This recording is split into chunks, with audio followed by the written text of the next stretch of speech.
And hello, everybody. You're live. It's Monday night, January 21st.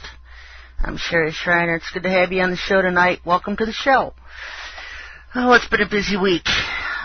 Just been real busy back in the codes again and trying to figure things out. So many things coming together at once, and that's what makes it interesting because the Lord kind of leads you and teaches you in steps. And some of the steps He had me in last year, then He brings me back in and gives me more info.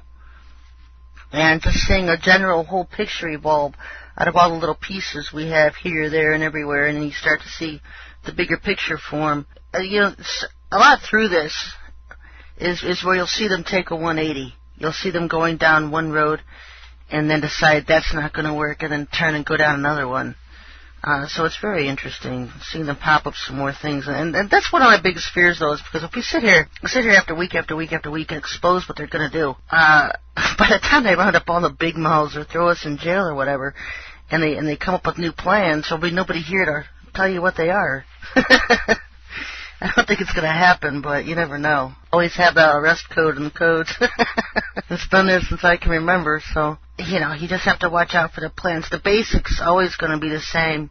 Satan's going to come, deceive the world, and then after he has a short run of playing God on earth, then the real God's going to kick his butt off of it. The general basis, the whole theme of the book of Revelation, is that he's going to get 3.5 years to rule on earth. And somehow in that whole 3.5 years, he has to get almost 7 billion people to not gang together and just kick him off the planet or destroy him and all of his giants that he has here on earth with him. And so it's very interesting how he's doing that. And you see bits and pieces of it. Last week, I talked about the Kool-Aid that they're going to bring. And this Kool-Aid, often called monoatomic gold or white elixir or liquid gold, I started seeing that in the codes. The codes, if you're a decoder, if you're in the Bible programs, you'll find it as juice. You'll even see it as white powder or liquid or white gold. The juice one, and I've seen this term champagne something. Maybe it's a champagne color.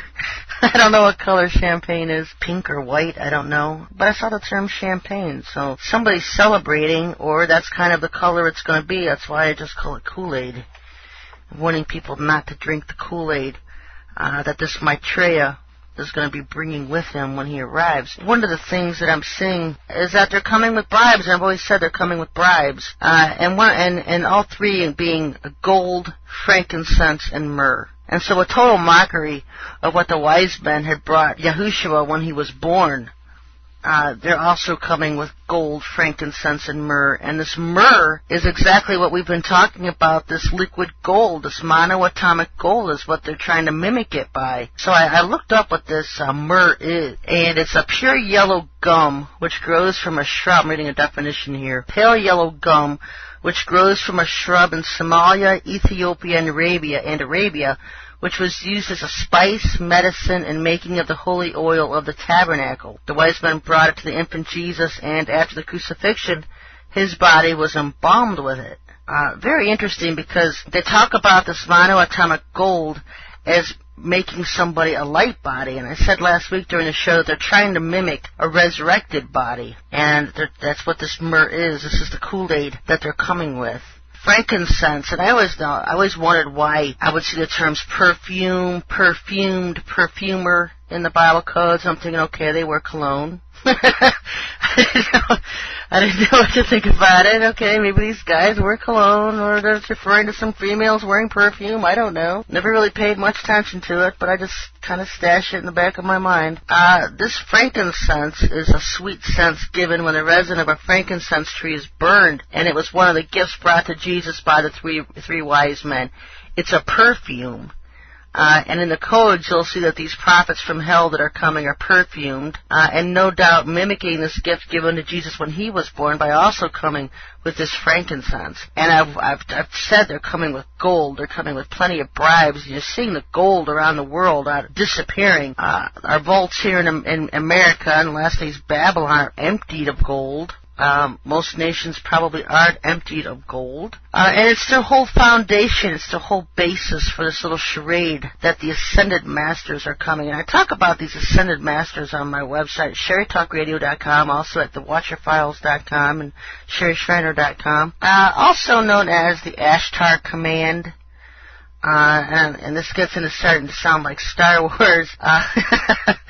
But believe it or not, George Lucas knew a lot of occultic information, and bringing it to the big screen, and people thought it was great science fiction. Wait till it hits reality. I've always said, there's no such thing as science fiction. From what I'm seeing, everything fits one way or another.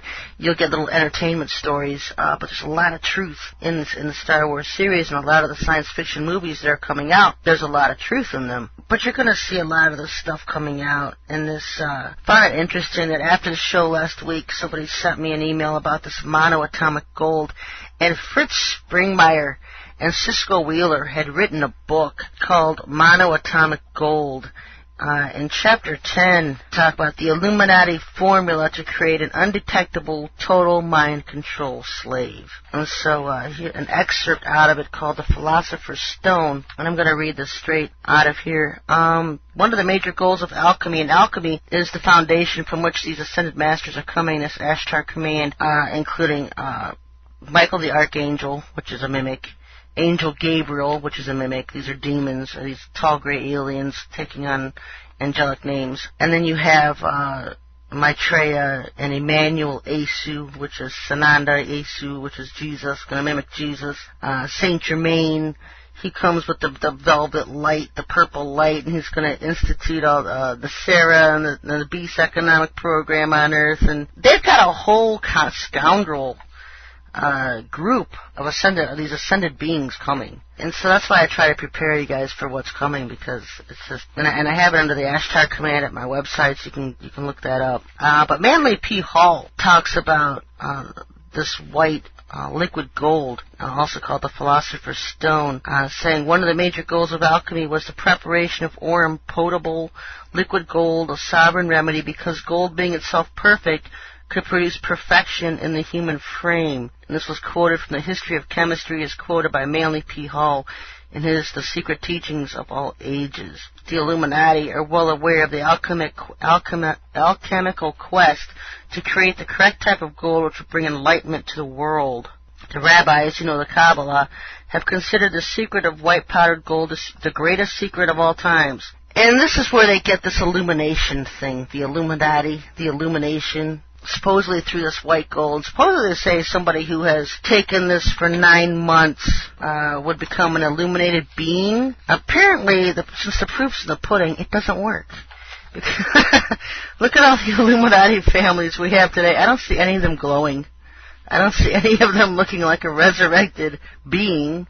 But there's plenty of New Age gullible that'll fall for this, and already have. A lot of New Agers buying some of these hocus-pocus voodoo potions on the internet that they have, already buying them up, in the guise of fountain of living, fountain of youth, looking younger, becoming disease-free, and all this hogwash.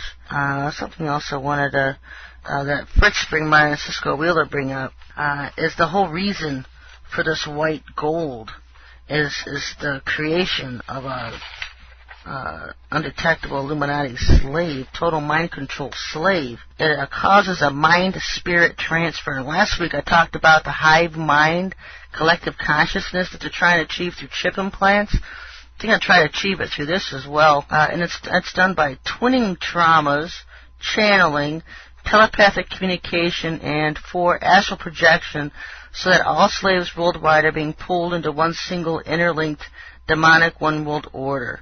This is called the hive mind characteristic of reptilian alien groups that dominate and interbreed with the human Illuminati. And so they're using twinning traumas, that must be the DNA strands, also with channeling, telepathic communication, and astral projection.